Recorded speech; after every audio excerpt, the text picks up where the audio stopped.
The word jihad is mentioned in the Quran about 41 times. The words mercy, peace, and compassion are mentioned about 355 times. Yes, come in.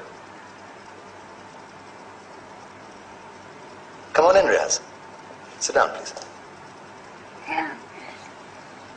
Contrary to popular belief in most Western cultures, Islam is a religion that preaches peace and tolerance. Yes, Patricia. If Islam truly is a religion that preaches peace, then how come the world's most troubled spots, the West Bank, Afghanistan, Pakistan, Iraq, they're all plagued with Islamic terrorism? Well, that depends on your definition of terrorism. Some might argue that the U.S. invasions of countries like Iraq and Afghanistan are also acts of terrorism. No, those were acts of war to get rid of despotic regimes. Or a means of getting at a country's oil. Conspiracy theories. Well, May I? Yes, please. Go ahead, Riaz. Mr. Khan is right. I mean, if we're talking about terrorists, the world's biggest terrorists are the white superpowers. Come on now. No, really, stop and think about it. Explain 9/11. Okay.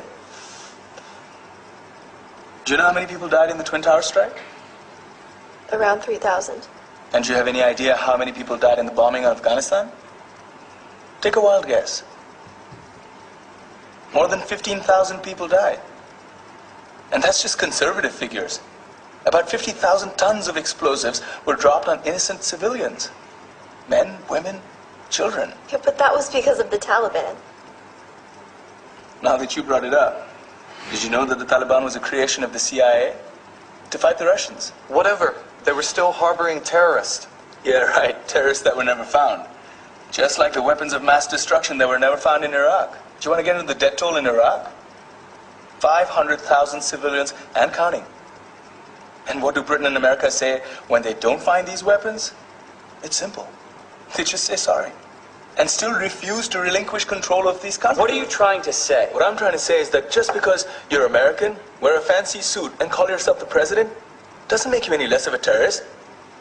I'm saying that if you don't stop meddling in other people's countries, you will face a backlash. If Muslims like you feel that way, then why don't you get out of our country? We will. As soon as you promise to leave ours.